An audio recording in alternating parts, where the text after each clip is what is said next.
So the right elevator is very similar to the left one that we just did, except that it has the trim piece, which is this guy right here, and it has a long piano hinge that goes all the way across. It's probably about 3.5 feet long. So what I do here is I lay a bead of lubricant all the way along the piano hinge, and then I go inside the airplane and I run the electric trim up and down to make sure that the lubricant works itself to the metal pin that's inside those hinges. So that's what we're going to do next. Also associated with the electric trim, there's a little electric trim actuator down here, so that needs to be lubed up. And then of course there's the bottom where we saw yesterday the chain for the electric trim. So there it is, and you need to lube that up as well. And here's the other side of the chain, and this is the right angle that goes next to the trim tab. Okay, so we're going to do that next. Okay, the next two pulleys are very hard to see, even harder to lubricate. That's why I made that extension, and then I can reach in there with one hand and spray it with the other. And they're basically right in there, and they're associated with the trim tab cable. So you have to reach in there, and there's two of them, and you have to lubricate them both. So that's what we're going to do next.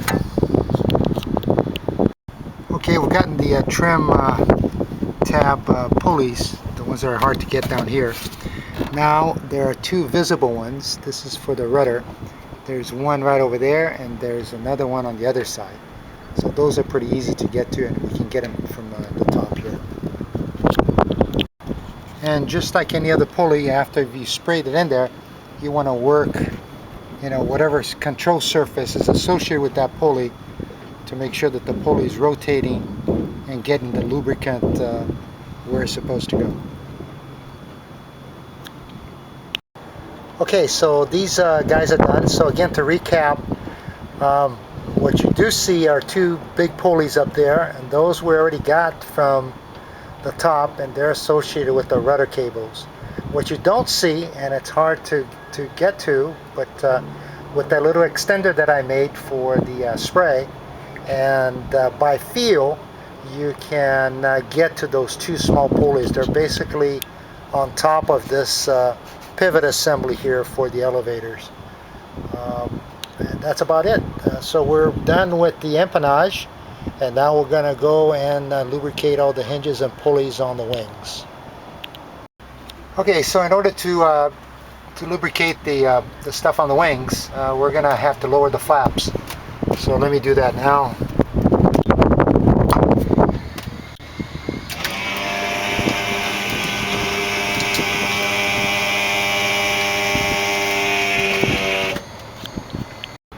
Okay, so here's the guts of the flaps. These are the tracks for the flaps. There is a roller bearing right up here, and there's another one right over here. You want to check for wear, any unusual wear on there. You've got to lubricate those as well. And you got the same thing on this side here as well. Here's the actuator that connects to the motor. You want to, there's a bearing right there, rod end bearing. You lubricate those. And if I'm not mistaken, here comes the 17 again.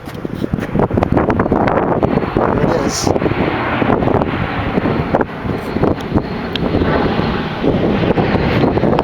Landing gear is down, so she's got to go into Burbank.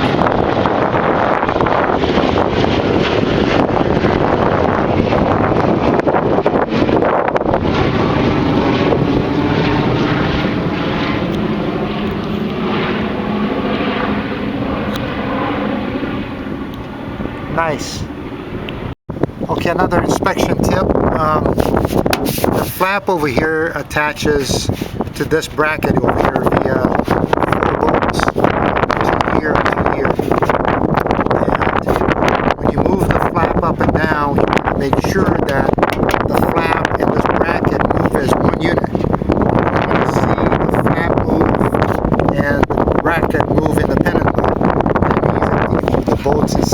here are loose. So that's one thing that you should check out.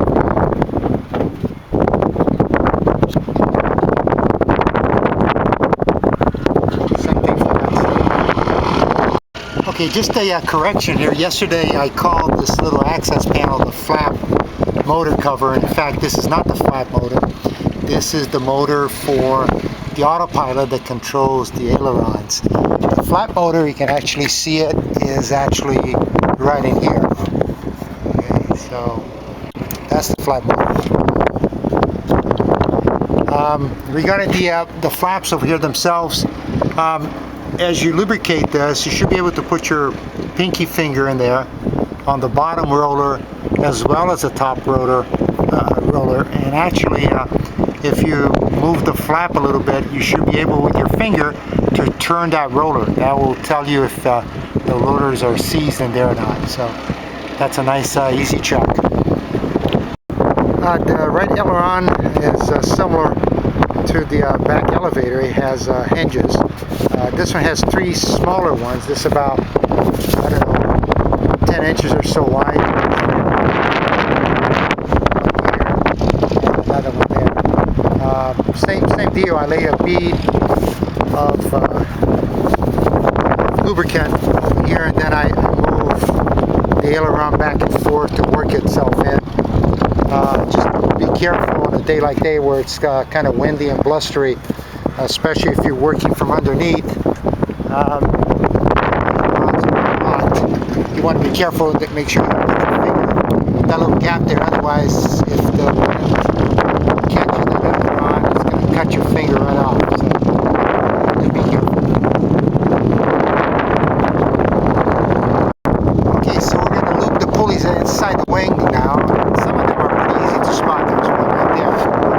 You basically have to follow the cables, and as you move the aileron, you can see what's being activated. So for example, here there's a couple of belt cranks that need to be looped, and you can actually see one end of the rod end bearing right there.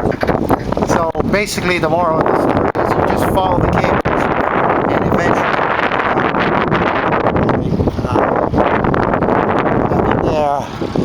there's a pulley right there.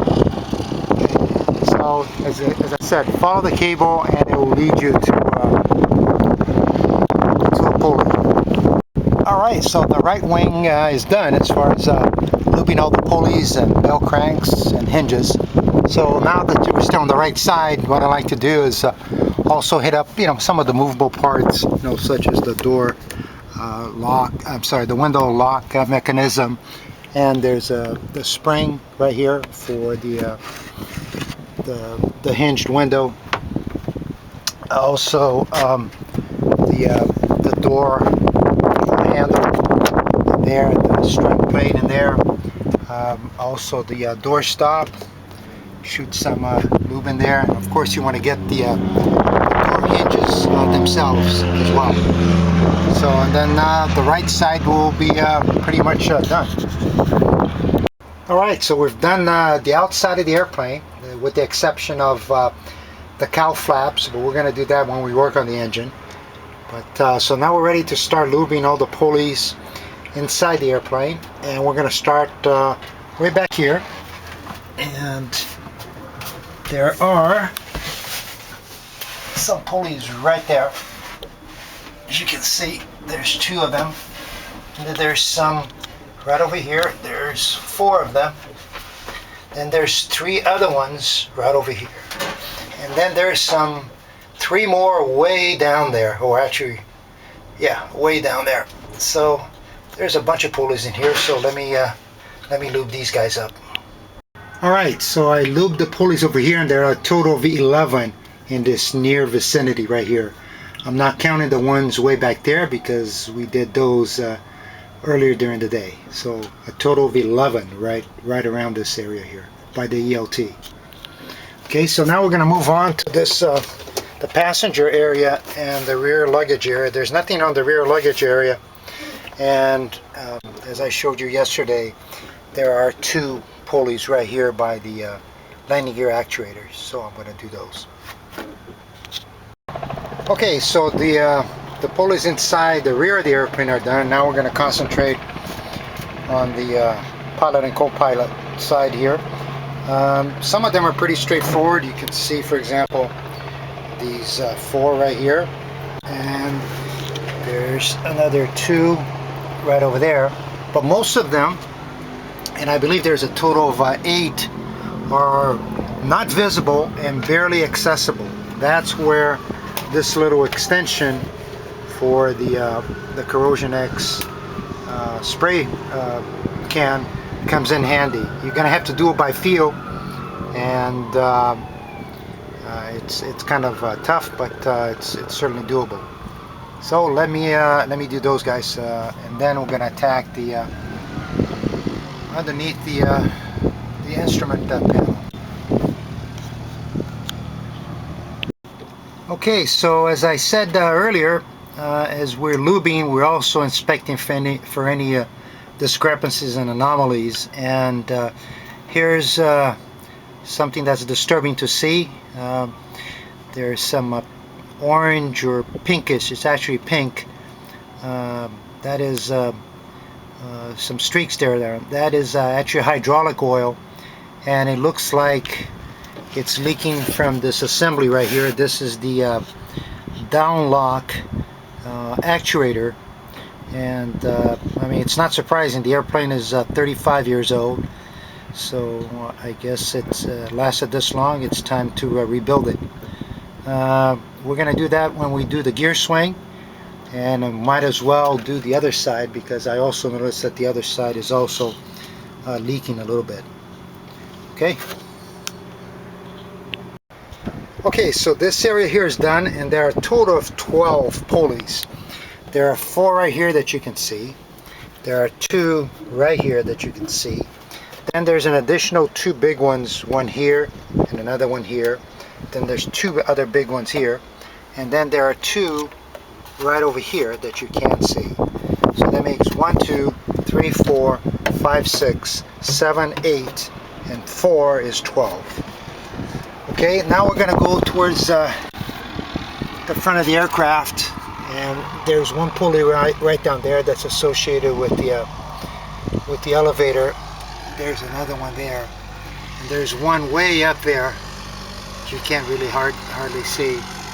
That goes for the aileron. And then, as we saw earlier, there's one pulley here that's also for the aileron, and there's another one up there. So we're gonna attack those next, and then we're gonna lube up the rudder pedals down there and the center console, and that should do it for the inside.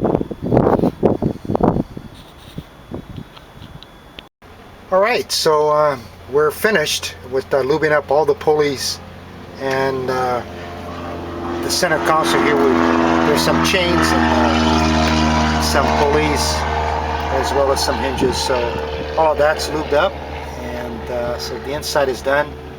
So next Tuesday I'm going to get together with the mechanic, and he's going to start his visual inspection.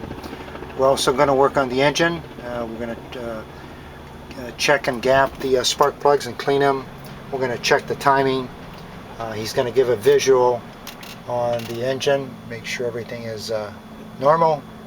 And then next Friday we are going to do the gear swing, and we're also going to rebuild the actuators. There's one right there.